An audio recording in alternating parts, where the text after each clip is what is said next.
Silence fell across the Galactic Council chamber the moment the ancient emissary entered, a silence so deep it felt like history itself holding its breath. Admiral Draven stood rigid at the head of the vast obsidian table, every instinct screaming that this meeting would reshape the fate of empires. The being who glided through the doors wore no armor, no insignia of rank or power. Instead, her robes shimmered as if woven from condensed starlight, threads older than recorded time. A translucent veil concealed her face, its surface rippling with symbols no species recognized. "Honored emissary," Draven began, his translator chip humming to life. "On behalf of the Galactic Council." She spoke. The sound was not merely language. It was melody layered with mathematics, emotion intertwined with structure, history compressed into resonant syllables. Every translator in the chamber sparked violently and died at once. Smoke curled from Ambassador Torvik's device as he stared in disbelief. Dr. Ellen Crane frantically scrolled through linguistic databases, her hands trembling. "Impossible," she whispered. 14 million known languages, dialects, and protocols, and this matches none. Not even fragments. The emissary spoke again, her tone shifting, gestures flowing like equations drawn in air. Draven felt cold sweat gather at his spine.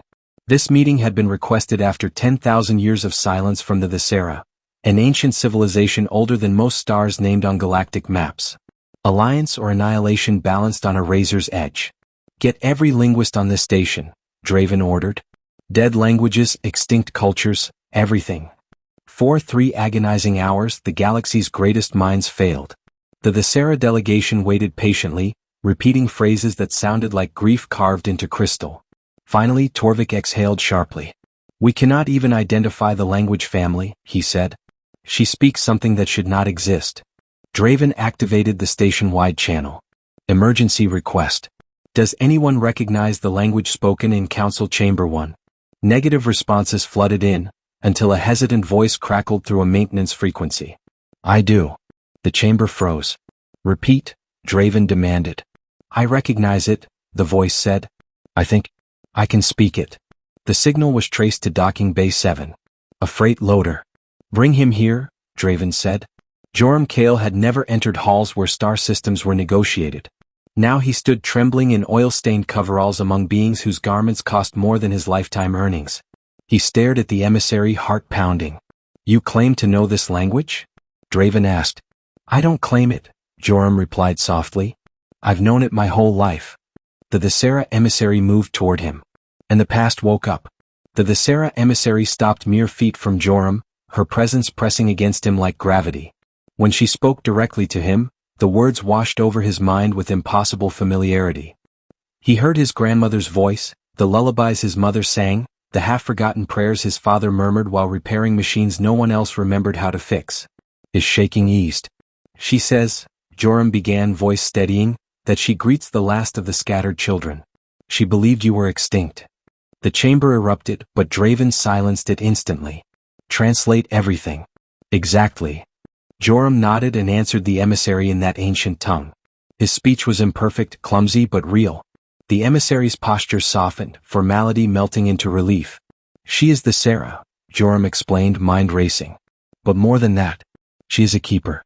Millions of years ago, her people seeded life across the galaxy. They created wayfarers, beings meant to carry their language, culture, and memory if the Viscera ever fell." Dr. Crane gasped. "Humans?" "Descended from one wayfarer colony," Joram corrected. "We were supposed to preserve the language, but most of us forgot. It became fragments. Songs without meaning. Words passed down without understanding." The emissary spoke again, her voice heavy. "She says her people are dying. Their star is failing. She searched hundreds of worlds, but every wayfarer colony forgot. We are the last." Torvik leaned forward sharply. "Then why do you remember?" Joram swallowed. "Because my family was poor. We lived on abandoned colonies.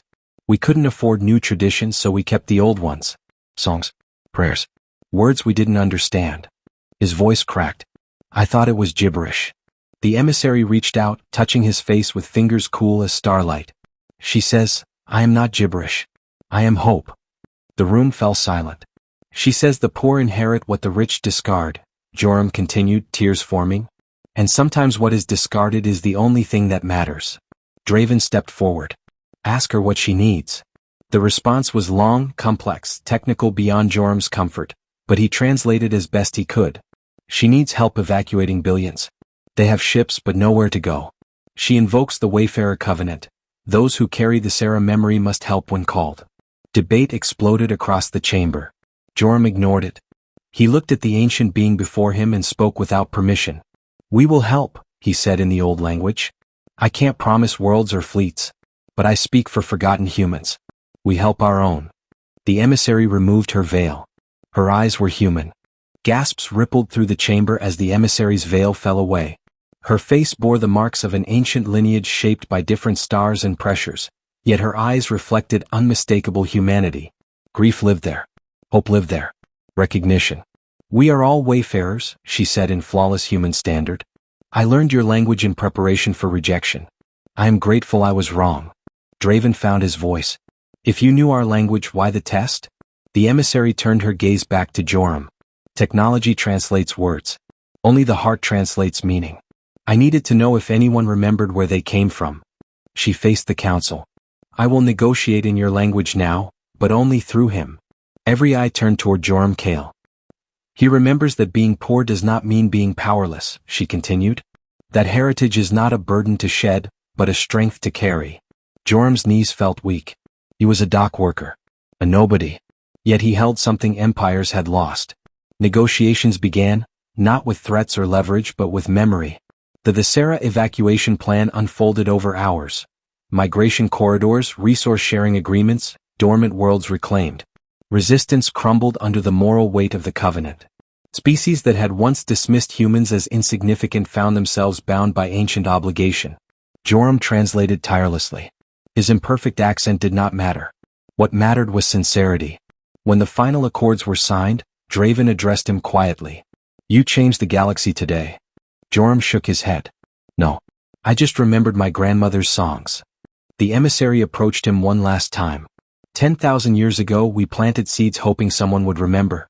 We did not expect it to be the forgotten." Joram met her gaze. "Sometimes survival depends on those with nothing left to lose."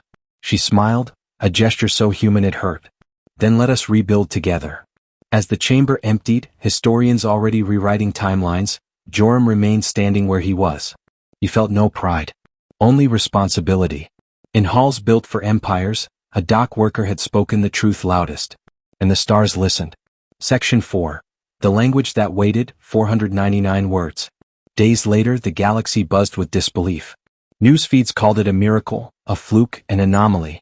Analysts debated probabilities and politics, but none of them understood the real lesson. The language that saved a civilization had survived not in vaults or archives, but in kitchens, work bays, and half-forgotten lullabies. Joram returned to Docking Bay 7.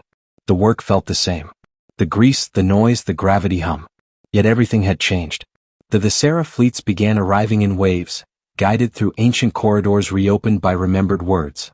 Humans, poor, scattered, overlooked, were suddenly indispensable. They were not powerful but they were connected. They carried memory. Draven watched the migration from orbit, understanding too late that empires rise and fall, but culture endures only where it is loved. The emissary visited Joram once more before departing. "You will never be invisible again," she told him. "I was never invisible," Joram replied gently. "Just unnoticed." She placed her hand over his heart. "Then notice this. You did not save us because you were chosen. You were chosen because you saved us." When her fleet vanished into the stars, Joram felt no emptiness. He felt continuity. Back home he taught the language to others. Not as obligation, but as inheritance. Words passed from grandmother to child, from worker to worker. No monuments were built. None were needed. The Visera survived. Humanity remembered. And somewhere in the vast silence between galaxies, an ancient language finally rested, no longer waiting to be remembered, but living again in voices that refused to let it die.